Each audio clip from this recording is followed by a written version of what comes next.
saying silver could go to 1,000, that doesn't help anybody make money right now in the next couple of years. But if you look at gold against the monetary base, and you look at gold against the stock market, and you look at what levels were these ratios at when we had those peaks in 1980, in 1934/1942, you look at those levels, and where we are here and now, that gold can get to 20,000 easy based on that history. And if you look at the major peaks in the gold silver ratio, they're all under 20. So what does that tell you? The rare metals market is about to go through a historic event that could be just as big as some of the biggest financial breakouts ever. There is a technical surge coming up for gold and silver that will change the way buyers think about safe haven assets if it happens. One of the strongest bases seen in decades is being built around silver, a structure that experts think could cause huge moves once key resistance levels are passed. Gold's past relationships with the money supply and stock markets point to prices much higher than those seen today. Some models even predict that gold will reach $20,000 an ounce in the next few years. Jordan Roy-Byrne, who runs the Daily Gold and is a well-known technical expert, has been keeping an eye on these setups for many years. His point of view isn't based on crazy statements, but on what has happened in the past and how the market works. He says that the way silver is currently consolidated looks a lot like the long-term bases that came before huge rises in copper and oil in the middle of the 2000s. Even though he warns that 4-digit silver is still a long way off, he stresses that $90 to $100 silver within a few years is a reasonable goal. Here are some clips from the talk with Jordan Roy-Byrne. Before we go any further, please subscribe to our channel and click the bell button to get updates when they happen. Thanks, and have fun with the movie. I talked about the rise in gold prices in the early 1970s. That was the biggest rise in the history of the stock market. A gold test was done on this base at 45 degrees, I think 3 times, or maybe 3 times. So, in the early 1970s, it broke out of a base that had been there for 100 years. It was the biggest breakout in history. Think about that move, please. It seemed to go from 35 to 200. It went up to almost $900 in the end after more than 3 years. Silver has a beautiful big base that points up. I don't want to get too specific, but officially it's not a cup and handle because the handle part was fixed way too much. If you look at gold's chart, you can see that the handle has only retraced 38% of the gold price. On the other hand, silver's handle would have had to stay above 32 since 2011 in order for it to be a perfect cup and handle to make it a real cup and handle. In that case, it's not a cup and handle. That being said, it is still in a very strong base where you have this, where are we now? A base that lasts 45 years. So I'm taking a look at everything. The second largest breakout ever will happen now. Even though it won't go as high as gold did in the early 1970s, this is still very good news for silver. And if you look at other metals, like when copper and oil prices became very high in the mid-1900s, you'll see the same thing. In between, I think they had sites that were about 30, and 24 years old. After they got away, they did a lot of big things in a short time. It was like copper really went off. After seeing those breaks, I thought about what silver, which is another commodity, could do. Yes, in other words, I believe it could reach $90 or $95 after the rise in 12 to 15 months. And it's going to happen, but that doesn't mean everyone should get ready to buy out of the money call options. But I say that because we need to know how things are set up. It looks like this is a very strong setting that will eventually lead to a spectacular breakout. It could be next year. And I think we'll reach all of those goals that your guests brought up, like the idea that silver could go to 1,000. No one will be able to make money from that in the next few years. Gold can easily reach $20,000 based on its history compared to the money supply and the stock market. If you compare these ratios to where they were when they reached their highest points in 1980, 1934, and 1942, and then to where they are now, you'll see that gold can easily reach that level. You should know that all of the big peaks in the gold to silver ratio are less than 20. What does that tell you? Yes, silver could reach 4 figures, but this is just for fun. No one will make money buying based on these goals, which probably won't be reached until the end of the next decade.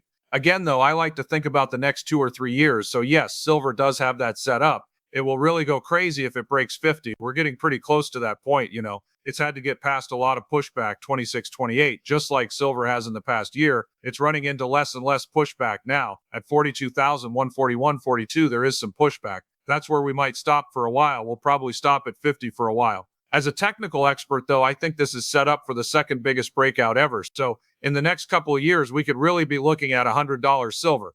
I mean, all the goals people have been talking about lately have seemed silly. We're getting there faster now. I especially like the idea of $100 silver. I think this could happen in the next year. I also think that revaluing gold would make a big difference. For example, you might need to revalue it to $100,000 or even just to $3,500 or $4,000. That won't help much because there is so much debt. Like if you compare the price of gold to the amount of money in circulation, the price of gold would be around $20,000 an ounce right now. But if you compare how much gold we have to how much debt we have, you would have to add 0 to the end of the number 4,000 or 35 to even begin to make a change with the debt. This won't really make our cash sheet better that much. For a lot of things, we need to compare information to noise. Also, I remember Bob Moriarty. You must have had an interview somewhere. He talked about this, 5 or 10 years ago. That was something I always had with me, kind of like what's noise and what's signal. This means that there is a lot of noise in valuable metals, especially when it comes to analysis. So they're going to change the price of gold. As gold bugs, I guess we like to imagine that the price will suddenly go up a lot, but I don't see it happening. I mean, even if they said gold was worth $10,000 an ounce, I think a lot of people would sell it, and it would probably go down 50% in the next couple of days or so, which would completely mess up the functioning of the market. I think it's just noise, since we already know the market is going up. Prices will stay this high for at least another 10 years. That many people have been saying will hit them in the near future. So the government doesn't need to change the value of gold or silver. It's just noise. It's not like it matters. It seems like we'll reach those goals and everyone will make a lot of money in this bull market without the government having to do anything. When you take inflation into account, the real price of gold has broken out of a 45-year base. This means that mining can make more money than it has in decades. Prices are going up much faster than costs are going up, which is great for miners. Once silver breaks through $50, it's likely to continue going in the same direction. It could double within a year, giving makers huge profits even though costs are going up. Historical similarities make this moment even more important. It was the second biggest breakout in gold's history when it broke out of a cup and handle pattern that had been in place for 13 years. Only the rise in the 1970s was bigger. With the long-term changes in bonds and stocks happening now, the situation is similar to the mid to late 1960s, when stocks and valuable metals both went up in value. This very rare coincidence shows how strong the current cycle is. We need to go back to the interview. When you split the price of gold by the CPI, you get a real price that is about 20 to 25% lower. When your prices are going up and the price of gold you sell hasn't changed yet. That business used to be really hard to run, but now it's, the exact opposite. Also, if you compare gold to the CPI, it broke out of a 45-year base earlier this year. Right now is a great time for miners. It's the same thing. You could look at silver split by the CPI and put SAL below it. If you look at the last 15 years, you'll see that they've moved almost exactly the same way. Again, gold and silver stocks move based on the real price. This is because the real price, which you can see by comparing gold to the CPI or silver to the CPI, is a good way to see how profitable these mines are. Right now, gold has already broken out, which is a great sign. It can't be stopped. We've reached a new all-time high. That's why it's been crushing it. And I'm sure the prices go up by 2% or 5% every month, or every month for the whole year. But once more, gold is killing it. That's how the real price is going. The same thing will happen with silver when it breaks $50. As I already said, silver could go up to 100 in 12 to 15 or 18 months after it breaks out. Then silver mines and output will make a lot of money, even if costs are going up 15%. We're in a great place right now, but at some point, maybe in 2 or 3 years, costs will start to rise again, but metal prices will drop.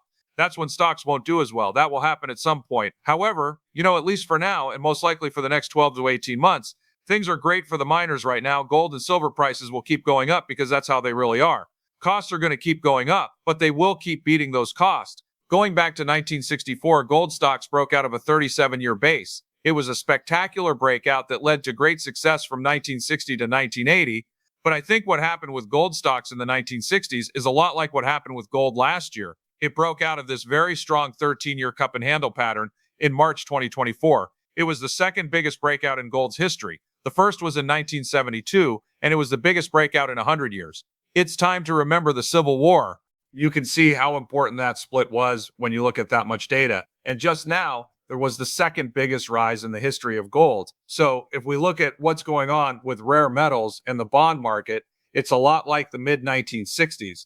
On the other hand, the stock market is still in a secular bull if you look at it right now. The 40-month moving average is where I draw the line for that. So the market has gone down a few times in the last 3 or 4 years, but it has been able to test the 40-month moving average and keep going up. So it's still in a secular bull market, just like it was until the end of 1968. That time in the middle of the 1960s, when both stocks and valuable metals were going up. Not often. Some of those things were the same. Well, there are a lot of parallels between that and the bond market. And in the middle of the 1960s, inflation really took off.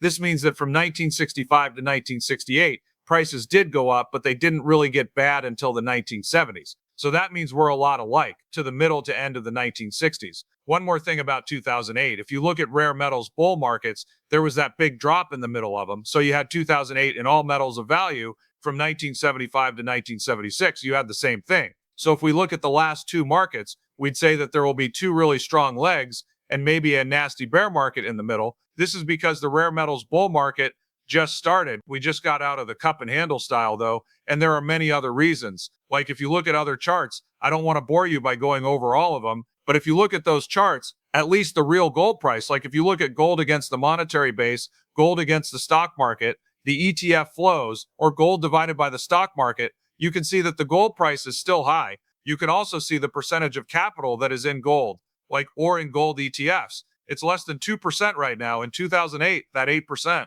Okay, that's another one. So all of these things, along with the fact that gold broke out of a 13-year-old cup and handle pattern a year ago, show that we are now in a new long-term bull market for the metal. Some people think this started in 2016, but it didn't. It's like this started a year ago. So you think about the past and put those things together. There is a big bear market in the middle. We're still a long way from that halfway point. Besides that, I already talked about the bond market. In 2008, bonds were going through a long-term bull market. We weren't in the middle of the 1960s. There had been a long-term bear market. And if you look at the bond market's past, Jesse, it goes back 100 years from 1920 to 2020. Between 1965 and 1982, bonds were the only time you lost money. So people are not used to it at all, to a long-term downward market in bonds. We only know about history from the middle to late 1960s and from the 1970s to 1980. So when bonds are in a secular downward market, the stock market doesn't crash. Look at that time frame from 1965 to 1982.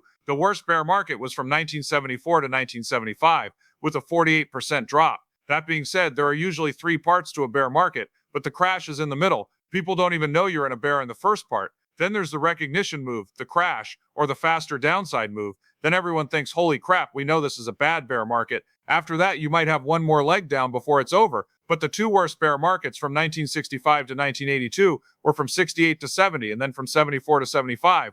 The worst part was right at the end, that 48% drop in the mid-1970s. The market was down 23% after 18 months. It was a bear market, but until the last 3 or 4 months when the bottom fell out, it wasn't really thought of as a bad market. That is very strange. But taking a step back, if you look at all the famous stock market crashes, those in 1929, 1937, 1987, 2000, and 2007, there was a secular bull market and bonds during those times. Why does that matter? It's easy for small buyers and mom and pop shops to switch to stocks when there is a secular bull market and bonds. Say, all right, I'll just go into bonds. I'll take my 4%. People who work for hedge funds, pension funds, and other similar groups can always sell their stocks and put their money into bonds to get their 3 to 4% return. This is called a secular bull on bonds. We know you can't do that now, though, since there are secular born bonds. Yes, sure, there could be a slowdown at some point. Bonds will go up. The main direction is down, though. So this doesn't happen very often. This hasn't happened since the middle of the 1960s. That's why from 62 to 82, there are more bear markets,